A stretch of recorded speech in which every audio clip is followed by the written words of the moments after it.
Hey Kaleido fans, this is Bill Rice, and this week we're talking about follow-up, and specifically follow-up to leads or things that are coming in through your marketing channel.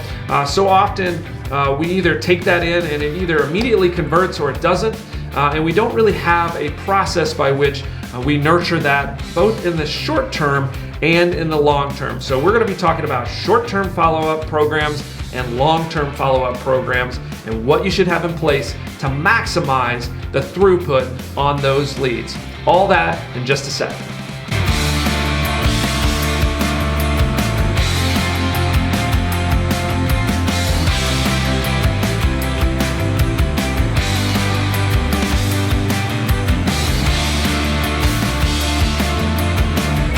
Okay, we're going to talk about follow-up specifically. And again, when we're following up on leads or any sort of marketing, inbound marketing channel, there is a real opportunity to kind of let these things fall on the floor.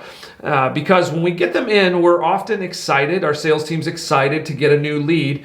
We make some initial contact, or we try to make some initial contact, and then from there, we just don't have a good system for following up and making sure that we're working on that prospect, that lead, until it comes to some final conclusion. That's either a yes, they buy, or a no, and sometimes even the no is kind of something that we may want to continue to nurture as well. So the way I think about this is building a short-term follow-up program and a long-term follow-up program. And I want to go through what each of those will look like. Now, I'm going to give you almost a script here to follow in building out these plans. But again, depending on what your industry is, you will have to tune this a little bit. So it may be a little too aggressive. It may not be aggressive enough, but at least you'll get the flow that I'm looking for when we're building out these programs. And this is literally the framework that I start with every single client that we're building out some sort of follow-up program. So first and foremost, when we're thinking short-term follow-up, I want to actually use as many touch points as possible. So I'm not really throwing anything out of the mix. And even as we go into long-term, there is a tendency for us to just rely on email exclusively and not think about all the different ways that we can touch someone and build a program to reach out to these leads over a longer period of time and create more opportunity for them to convert. So even in the short term, this is what I'm looking to do. So day zero, the moment that I get this contact information, web lead comes in or phone call or however that inbound lead kind of gets to me, maybe I'm actually buying the lead. Maybe actually I'm even taking some consumer data or some aged leads and actually trying to warm them up. The process is really the same, and you want to think in terms of this short-term process. So the best that I can, and sometimes depending on the volume and the scale of your business, you can't do this perfectly, but the best that I can, I want to first try to think about the mindset of the person that is that lead. Where did they come from? What are they expecting? What do they need to happen next when they reached out to you? And then I want to start my short-term follow-up. So day zero, of course, when they come in, which is oftentimes a web form or potentially a phone call, I want to immediately respond to whatever that contact was. And I want to respond in the same channel. So if I get a lead as a direct message on Instagram, my immediate follow-up needs to be on Instagram. Direct message, hey, I'm going to make my first communication there. If I get it through email, I'm going to respond via email. If I get it through a web form, I'm going to respond via email, the web form. If they give me a phone number, I'm going to also respond via the phone as well. Of course, if they called me and left a voicemail, I'm going to respond to the phone call. So that initial response, I want to happen immediately. If I can, I even want to automate it, and I want to stay in the channel that they approached me with. And then at some point, I may migrate to a more efficient channel. If they contacted me on Instagram, I will probably try to make a connection such that we can talk via email and then potentially on the phone. Of course, a lot of what you folks do requires a phone call or discovery or some sort of in-person meeting. And so we definitely want to get to that. But first step, respond as fast as possible, potentially automate it in the channel. Then within 2 to 3 days, if I haven't made an actual meeting appointment or set that or actually had a true conversation, that around that day 2 or 3, I'm going to reach out again. And then again, this sort of depends on how your leads flow, but generally I'm going to reach out via email and start to kind of give that nurturing process and help me to automate at scale. Can't really scale a direct message in Instagram or a message, an iMessage in, or a messenger message in Facebook.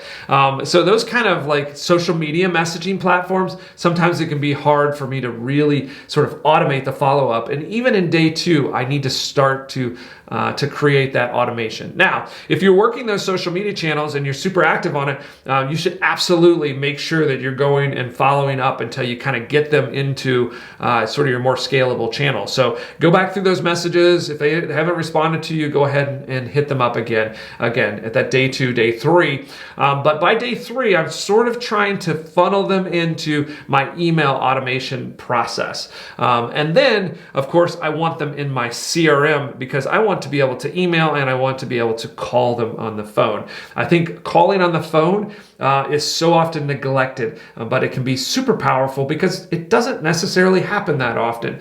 If you are fortunate enough to get an address, direct mail is another opportunity like that, to drop them a card, drop them a thank you note, drop them a personal note. Again, no one ever does that. And so you're really going to stand out and differentiate yourself if you do that. So as we're going through this flow, I would always put them in my call list and devote some time during the day to just going through and calling the folks on my list and making that connection there as well.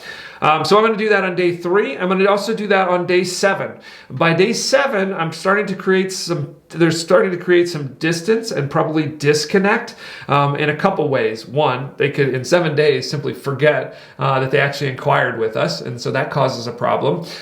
In 7 days, they could potentially have found another solution or gotten distracted with some other priority, and it's not a priority anymore.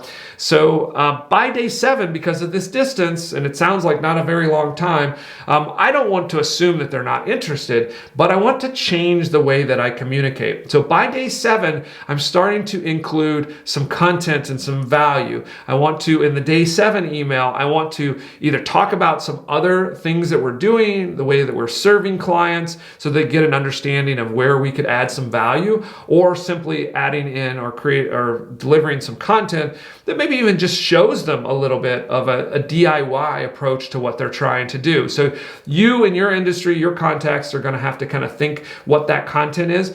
But as of day 7, I'm starting to give sort of value added content, non-sales, value added content to say, hey, here's something that might help you, or here's something that I saw that you might be interested in, or here is a way to kind of do what you were asking me about, or here's an example of how we've done it for another client. Again, value added content. Day 14, so now I'm on a kind of a weekly tempo here. Again, I'm going to put some more content into day number 14. Or I've tested this as well, and sometimes this is just as valuable. Stop the content for a second, and in day 14, I'm going to do a super, can't say that enough, short email that just says, hey, I just wanted to make sure that we didn't miss each other. Are you still interested in setting up a time to talk? So again, one sentence, or even it could be just as simple, I've done this as well. Hey, just checking in. Are you still interested in talking? ?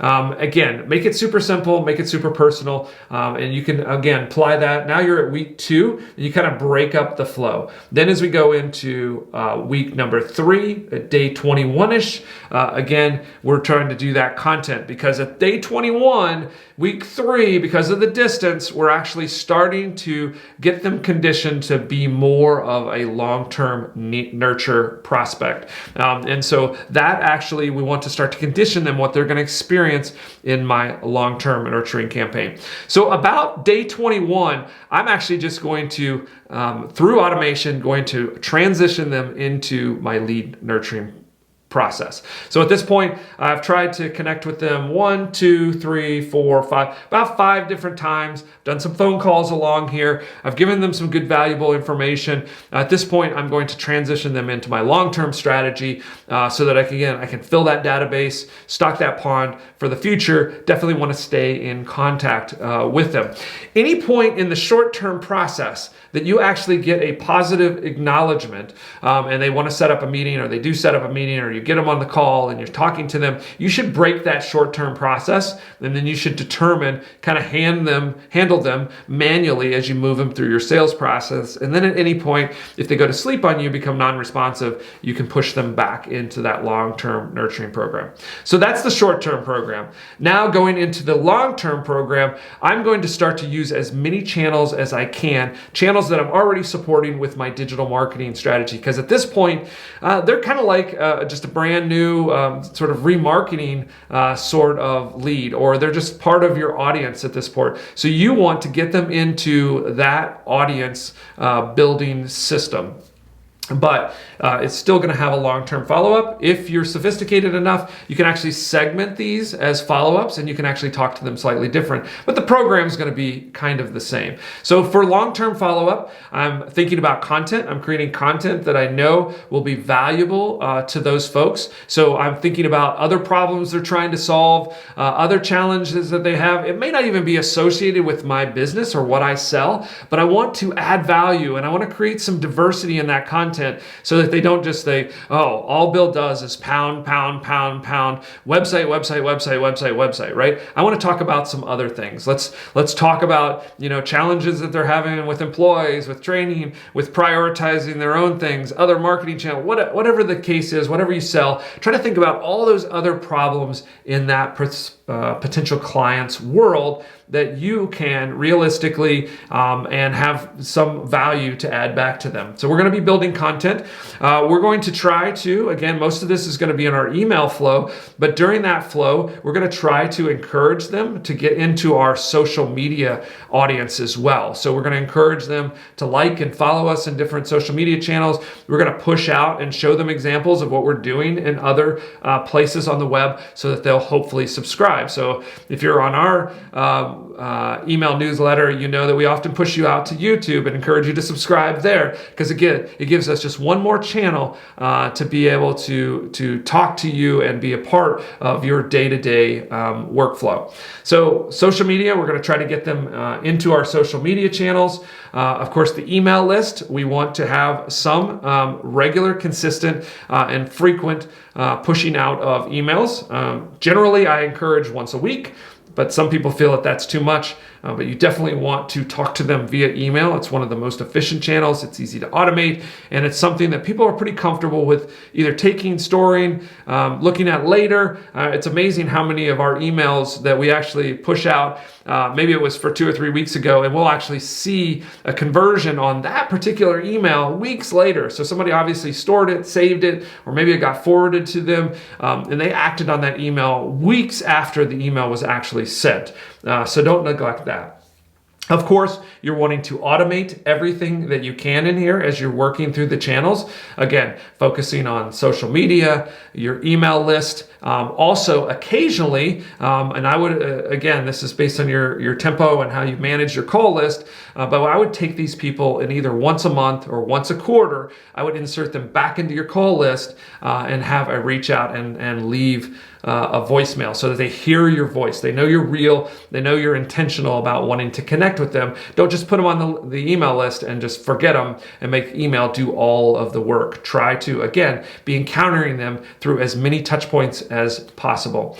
And then last but not least, and all of this, kind of the inner glue to all of this and the mechanism by which to make it work, is to make sure that long term they are dropped into your CRM database, and then there is a structure that actually puts people through this long-term follow-up workflow. So hopefully this has been a little introduction to how you can build a very basic framework for both short-term and long-term follow-up. If you have any questions, definitely leave them in the comments. I'd love to hear what you're doing, maybe things that I missed or things that you're doing that are particularly effective both in short and long-term follow-up processes. I'd love to get in. I love building these systems. Love to get into that discussion with you in the comments. Again, if this was helpful, please give us a thumbs up on the video. That helps us so much, gives us great feedback, and then of course allows the video to go further and do more for our audiences. And then if you want to make sure that you don't miss any of these, we'd love for you to subscribe. Just hit that subscribe button, hit the little bell, the notification, and then you will know every time we post a new video or go live, which happens about once a week. Until next time, I encourage you to take a look at what you're doing for follow-up short-term and long-term and ask us any questions, and we'll see you next week.